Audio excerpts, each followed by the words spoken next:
बिस्मिल्लाहिर्रहमानिर्रहीम। अस्सलाम वालेकुम। मेरा नाम ज़ीशान उस्मानी है और आप लोग मेरा अल-नाफ़े के ऊपर कोर्स ले रहे हैं फाउंडेशंस ऑफ एआई का। पिछले लेक्चर्स के अंदर हमारा एक सवाल रह गया था करियर पाथ्स के ऊपर कि करियर पाथ किस तरीके से लिया जाए, किस तरीके से आगे बढ़ा जाए, एआई में हम लोग क्या कर सकते हैं, डेटा साइंस और एआई का आपस में क्या ताल्लुक़ है। कुछ लोगों ने ब्लॉकचेन से मुतालिक भी सवाल पूछा। होता ये है कि आप लोग इस किस्म के सवाल पूछते हैं, मैं इसका जवाब देता हूँ तो जो हम असल कोर्स से उससे बहुत ज़्यादा डिस्ट्रैक्ट हो जाते हैं। तो खैर ये बहुत इंपॉर्टेंट सवाल है तो इसका मैं आपको जवाब दे देता हूँ करियर पाथ्स का। लेकिन आइंदा से हम सिर्फ वही सवाल लेंगे जो डायरेक्टली हमारे इस कोर्स से और एआई से रिलेटेड है। और बाकी जो सवालात होंगे वो मेरा अगला कोर्स आ रहा है, उसका नाम है द मिसिंग सेमेस्टर। तो इंशाल्लाह जैसे ही ये कोर्स अगस्त में ख़त्म होगा तो सितंबर अक्टूबर से हम वाला कोर्स शुरू कर देंगे। वो भी 2 महीने का कोर्स होगा। उसके भी हर मंडे के दिन हम लेक्चर्स रिलीज़ किया करेंगे। इन तमाम सवालात के जवाब बड़ी डिटेल से मैं आपको वहाँ दे दूँगा। तो बात करते हैं करियर पाथ्स के ऊपर। सवाल हम पूछते हैं कि how to learn a new skill. कोई भी नई नई स्किल सीखनी है हमें तो हम उसको किस तरह सीखेंगे। आप आर्टिफिशियल इंटेलिजेंस की बात कर लें, डेटा साइंस की बात कर लें, ब्लॉकचेन की बात कर लें। डॉक्टर एंड्रेस एरिक्सन थे फ्लोरिडा स्टेट यूनिवर्सिटी के अंदर, जिनकी तस्वीर यहाँ पे सामने है। इन्होंने वो 10,000 घंटों वाला रूल बनाया था जो पूरी दुनिया में मशहूर है कि आपको कोई भी काम करना हो तो आप 10,000 घंटे उसमें लगा दीजिए। ये कहते हैं अगर आप 20 घंटे लगाएं हर हफ्ते के और 50 हफ्ते तक, साल में तकरीबन 52 हफ्ते होते हैं, ये काम करते रहें तो 10 साल में आप किसी भी चीज़ को 10,000 घंटे दे सकेंगे। और ये 10,000 घंटे आपको किसी भी फील्ड में एक्सपर्ट बना देंगे। इनका अभी इंतकाल हुआ है जून 17 2020 को, हमारे कोर्स के शुरू होने के 2 दिन बाद। इन्होंने एक बड़ी अच्छी किताब भी लिखी है, ये पढ़ने जैसी किताब है, peak secrets from the new science of expertise. ये दुनिया के नंबर 1 एक्सपर्ट ऑन एक्सपर्ट्स कहलाते हैं। और इन्होंने ये 10,000 रूल वाला पेपर लिखा था। यहाँ पे एस्टेरिक लगाया हुआ है। इसका मतलब यही है कि इसका जो ओरिजिनल पेपर है यहाँ पे मैं डाउनलोड सेक्शन में अपलोड कर रहा हूँ। वहाँ से आप इनका ओरिजिनल पेपर पढ़ सकते हैं, जिसके ऊपर इन्होंने पियानो और वायलिन बजाने वाले बच्चों के ऊपर तहकीक की थी कि किस तरीके से उन्होंने 10,000 घंटों के ऊपर 10,000 घंटे लगाए अपने काम के ऊपर और अपनी अपनी फील्ड के वो एक्सपर्ट बन गए। तो 10,000 घंटे के इस रूल को, और आपने प्रैक्टिस मेक्स परफेक्ट बचपन से आप सुनते आए होंगे, जो दुनिया से मुतारिफ़ करवाया वो करवाया मेलकम ग्लैडवेल ने, जिनकी तस्वीर यहाँ पर है। इन्होंने किताब लिखी मशहूर ज़माना आउटलायर्स, तकरीबन 10-12 साल हो गए इस किताब को, और इसकी वजह से ये रूल पूरी दुनिया में फैल गया। बाद में इसके ऊपर बहुत सारी मज़ीद किताबें भी आईं। जॉफ कॉल्विन ने बड़ा अच्छा काम किया, इस बात को मज़ीद सराहा, इंकरेज किया, और इस बात से उन्होंने एग्री किया, उसको आगे मज़ीद बढ़ाया। इनकी किताब टैलेंट इज़ ओवररेटेड, ये किताब आपको ज़रूर पढ़नी चाहिए। इन तमाम किताबों का, तमाम रिसर्च का खुलासा ये है कि दुनिया में आपने कोई भी काम करना है तो आप उसके ऊपर अगर 10,000 घंटे लगा दें मुसलसल उसकी प्रैक्टिस के अंदर, तो आप उसके एक्सपर्ट बन जाएंगे। मिसाल के तौर पे आप केगल ग्रांड मास्टर बन जाएंगे, या डेटा साइंटिस्ट बन जाएंगे, या artificial intelligence scientist, AI scientist या एआई डेवलपर बन जाएंगे। लेकिन पर्सनली ज़ाती तौर पे मैं इस रूल से, मुझे बहुत ज़्यादा प्रॉब्लम्स हैं और इस रूल से मैं एग्री नहीं करता। जो प्रॉब्लम्स हैं उनको अगर डिस्कस करते हैं तो देखिए, इसमें पहली चीज़ तो ये है कि it focuses on the amount of time spent practising and not the quality of that practice, and not all practice are equally helpful.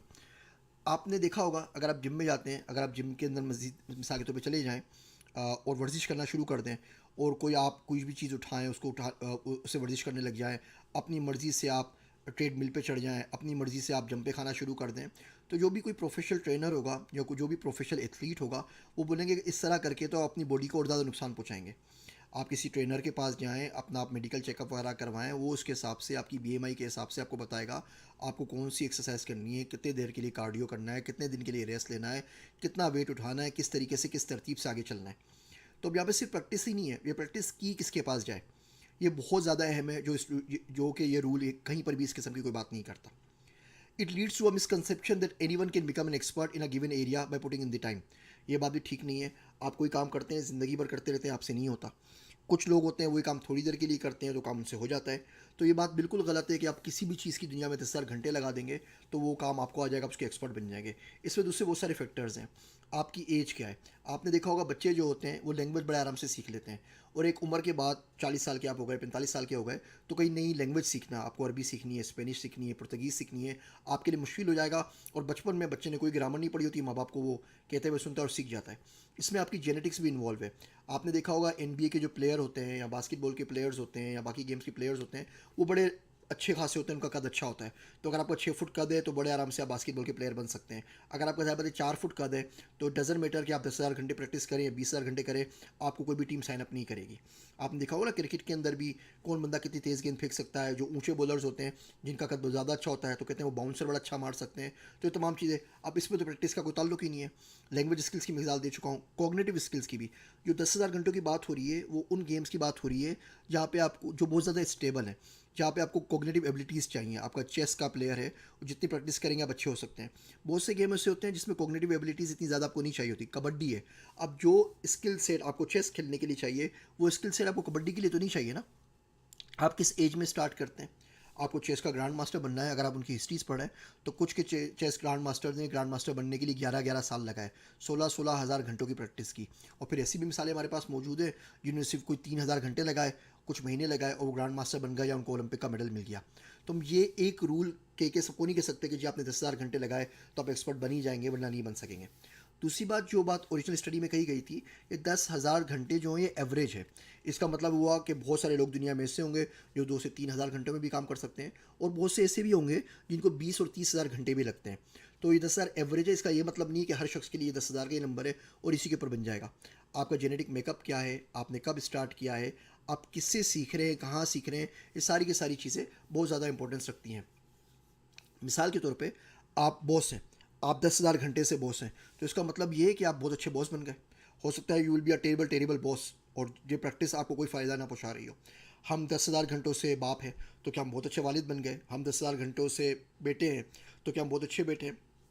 हम 10,000 घंटों से शोहर हैं, हम 10,000 घंटों से अब्दुल्ला हैं तो क्या हम अल्लाह के बहुत अच्छे बंदे बन गए? हम 10,000 घंटों से उम्मती हैं तो क्या हम बहुत अच्छे उम्मती बन गए? ये बात नहीं है। तो प्रैक्टिस कहाँ पे हो रही है, किससे हो रही है, क्या सीख रहे हैं, कौन सी किताबों से पढ़ रहे हैं, ये बहुत ज़्यादा ज़रूरी है। और अगर आप मुझसे ज़ाती तौर पर पूछें, टू बी ऑनेस्ट, तो शुरू के अंदर ही ये चीज़ सोचना कि मैं इसका ग्रैंड मास्टर बन जाऊँगा, मास्टर बन जाऊँगा, बहुत ज़्यादा काउंटर प्रोडक्टिव है और बहुत ज़्यादा आपको फ्रस्ट्रेट करता है। अभी आपने एआई पढ़ना शुरू किए और आप अपने आप को कंपेयर करने लगे इलोन मस्क से, या अपने आप को कंपेयर करने लगे बिल गेट्स से, या किसी और एआई के एक्सपर्ट के साथ राधिका नागपाल से आप करने लग जाएं, या आपको जॉन हॉलैंड से कंपेयर करने लग जाएं। अब अगर आप उनकी कोई टॉक सुन लें तो आप बोलेंगे यार ये क्या, इसमें तो जो उन्होंने आधी वोकेबलरी बोली है, वर्ड्स ही मुझे समझ में नहीं आ रहे, मैं तो कभी भी नहीं बन सकता। यू विल गेट देयर हल्के हल्के, लेकिन अगर आप केजी के बच्चे को बोले कि जाके पीएचडी का जो बंदा है उसकी क्लास अटेंड करने लग जाए प्रोफेसर की, तो बच्चा बोलेगा ना यार पढ़ाई तो मेरे लिए ही नहीं, इस पढ़ाई करने का फ़ायदा क्या जिसका मुझे एक लफ्ज़ ही समझ में नहीं आ रहा। तो पहले दिन ही से सोचना कि जी मुझे ग्रैंड मास्टर बनना है और बिल्कुल वैसा बनना है और उसी को कॉपी करना शुरू कर दें, ये बहुत ज़्यादा आपको फ्रस्ट्रेट करता है और आप बोलते हैं, आप मायूस भी हो जाते हैं, बोलते हैं काम मुझसे मुमकिन, वो मुझसे मुमकिन ही नहीं है। इसी बात को अगले लेक्चर में आगे बढ़ाएंगे।